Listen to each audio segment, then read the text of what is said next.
सभी बच्चों को नमस्कार। हम बात कर रहे हैं सिंगेज वेक्टर्स इन 3D की, हम बात कर रहे हैं आर डी शर्मा की, हम बात कर रहे हैं मैथमेटिक्स की। आज हम बात करेंगे एंगल बिटवीन टू लाइंस। हमने हेडिंग डाल रखी है टू वेक्टर्स, मतलब हम लाइंस के बीच का एंगल वेक्टर के टर्म में निकालने की कोशिश करेंगे जबकि उनके डीसीज गिवन हो, डायरेक्शन कोसाइंस गिवन हो। इसके पहले का वीडियो आपने देखा होगा, उसको समझने की कोशिश कर लेते हैं फिर बात करते हैं। हमने बताया था कि अगर कोई भी वेक्टर है, कोई भी लाइन है, उसके कोऑर्डिनेट x1 y1 z1 और x2 y2 z2 है। जरा समझने की कोशिश करो, मैं जरा वेक्टर में जाने की कोशिश करूंगा। ये ए बी एक लाइन है, वो भूल जाओ पीछे हमने क्या बताया था। अगर ए बी वेक्टर निकालना चाहते हैं तो फॉर्मूला होता है position vector of B minus position vector of A. वो वीडियो देख लीजिए तब पहुंचेगा यहां पर। मतलब ये फॉर्मूला होता है position vector of B minus position vector of A. मतलब x2i plus y2j plus z2k minus x1i plus y1j plus z1k, है ना। ये हो जाएगा x2 minus x1i plus y2 minus y1j plus z2 minus z1k। और आपको याद होगा हमने कहा था x2 minus x1, y2 minus y1 और z2 माइनस z1 ये डायरेक्शन रेशियोज होते हैं। यानी ये लिखा हुआ है ai plus bj plus ck। अगर मैं इसको r वेक्टर मान लूं तो r बराबर ai plus bj plus ck होता है। जरा पकड़ने की कोशिश करिएगा कंसेप्ट को। अगर कोई vector ai plus bj plus ck के टर्म में लिखा हो, i के साथ कुछ भी हो, j के साथ कुछ भी हो, जैसे ऐसे लिखा हो, मतलब ये लिखा हुआ है 2i plus 4j plus 7k, तो ये जो i j के साथ लिखा है ना, ये उस वेक्टर की डायरेक्शन रेशियोज होते हैं। होते हैं बोले तो होते हैं, ठीक है। अब जरा समझने की कोशिश करो। अब अगर मैं आपसे कहूं कि भाई ए बी का यूनिट वेक्टर निकालो, ए बी कैप निकालो, तो यूनिट वेक्टर का तरीका क्या होता है? ए बी वेक्टर को मॉड ऑफ ए बी से डिवाइड कर दो, है ना। यानी कि x2 minus x1 I cap plus y2 minus y1 j plus z2 minus z1 k को ए बी से डिवाइड कर दो। ए बी को हम सबके नीचे लिखे दे रहे हैं। आपको कुछ कुछ याद आया?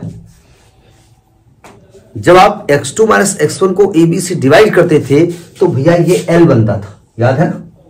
तो ये li है प्लस mj है प्लस nk है, ये यूनिट वेक्टर है। ए आर कैप है, ठीक है। यानी कि अगर आपका वेक्टर यूनिट वेक्टर है तो i j k के साथ जो भी लिखा होगा वो डायरेक्शन कोसाइन होगा। लॉजिक पकड़ में आया?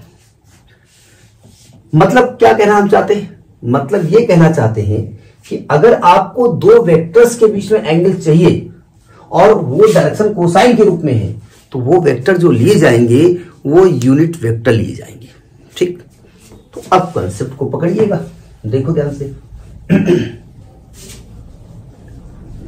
तो चूंकि मुझको दो वेक्टर्स के बीच का एंगल चाहिए तो हमने मान लिया कि लेट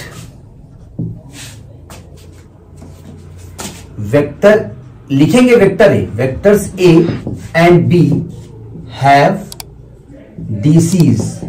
इनके डीसीज क्या है? L1, M1, N1 and L2, M2, N2। ये हमने दो वेक्टर्स के डीसीज माने। लेकिन अब जब डीसीज के टर्म में वो वेक्टर लिखे जाएंगे, मतलब L1i plus M1j plus N1k, तो भैया ये वेक्टर नहीं मिलेगा, ये यूनिट वेक्टर मिलेगा। क्योंकि यूनिट वेक्टर का मतलब होता है जिसका मैग्नीट्यूड 1 हो लेकिन डायरेक्शन वही हो। तो जो ए बी के बीच एंगल होगा वही यूनिट वेक्टर के बीच एंगल होगा, ठीक है। क्योंकि डायरेक्शन वही होती है। जैसे एक्स एक्सिस और वाई एक्सिस के बीच एंगल कितना होता है? 90 डिग्री। एक्स के डायरेक्शन में जो यूनिट वेक्टर होता है वाई कैप होता है, वाई के डायरेक्शन में जो यूनिट वेक्टर होता है वो जे कैप होता है। तो अगर मैं कहूं आई कैप और जे कैप के बीच कितना एंगल होता है तो होगा 90 डिग्री। ठीक है, तो मैं ए वेक्टर लिखूं या ए यूनिट वेक्टर लिखूं, ए और बी के बीच में एंगल वही आने वाला है ना। तो जब आप बी कैप लिखेंगे तो लिखेंगे L2I plus M2J plus N2K, है ना। अब अगर मान लें कि let theta be the angle between A cap and B cap, हम निकाल ए और बी के बीच एंगल रहे, क्योंकि हमें डायरेक्शन कोसाइन के रूप में लिखना है और डायरेक्शन कोसाइन के रूप में यूनिट वेक्टर लिखा जाता है, इसलिए कैप लगा रहे हैं। तो A cap dot B cap क्या होगा,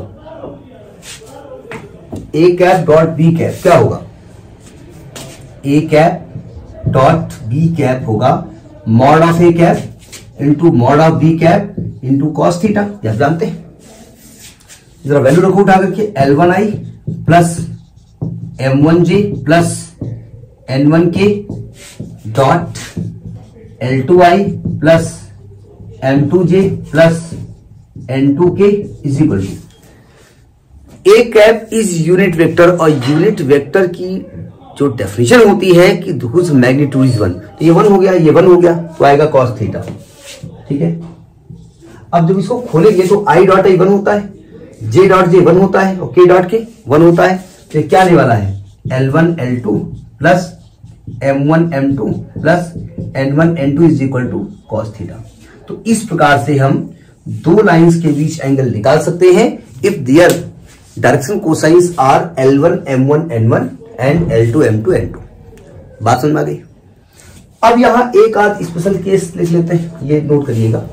स्पेशल केस हम ये लिखते हैं कि अगर दोनों लाइनें परपेंडिकुलर हैं तब कंडीशन क्या होगी, और पैरेलल है तब कंडीशन क्या होगी। तो फर्स्ट स्पेशल केस लेते हैं, special case number 1, if A is perpendicular to B, यानी थीटा इज इक्वल टू क्या कितना हो जाएगा 90 डिग्री। तो आपके फार्मूले में चूंकि कॉस थीटा होता है तो कॉस 90 0 हो जाएगा, यानी ये कंडीशन आएगी L1 L2 plus M1 M2 plus N1 N2 बराबर 0। तो अगर आपसे कहा जाए कि दो लाइंस परपेंडिकुलर है ये प्रूफ करिए, तो आप L1 L2 plus M1 M2 plus N1 N2 निकालो, 0 आना चाहिए। अगर आपसे कहा जाए कि वो परपेंडिकुलर है, प्रूफ नहीं करना, तो अपने आप इक्वल टू 0 कर दोगे। तो दो प्रकार के क्वेश्चन बनते हैं ना, कि show that they are perpendicular, तो ये प्रोडक्ट 0 आना चाहिए।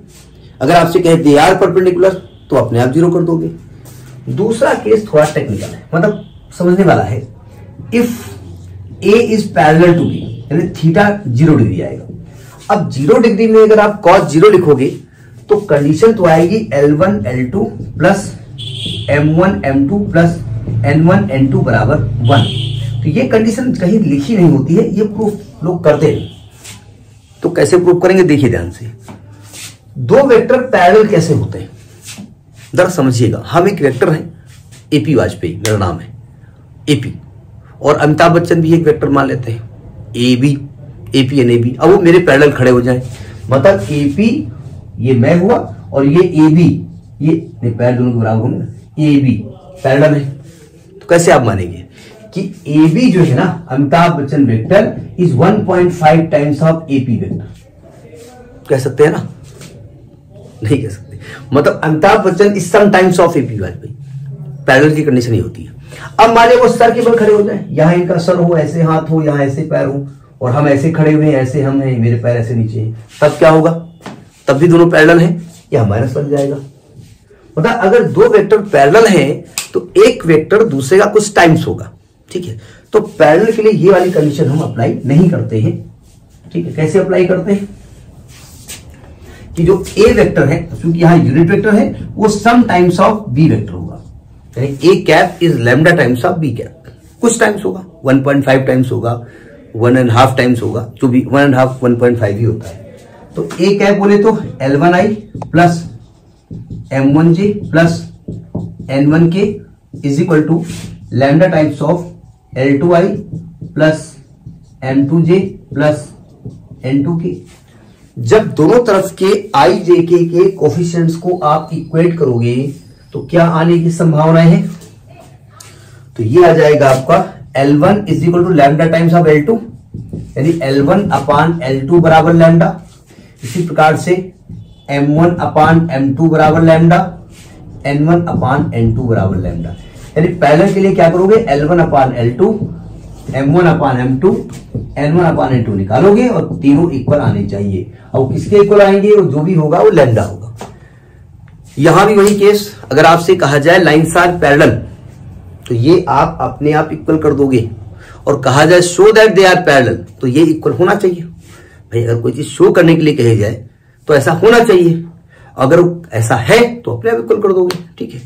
तो this is the concept of the angle between two vectors in terms of direction cosines. अगले वीडियो में हम बात करेंगे in terms of direction ratio. ठीक है, नमस्कार।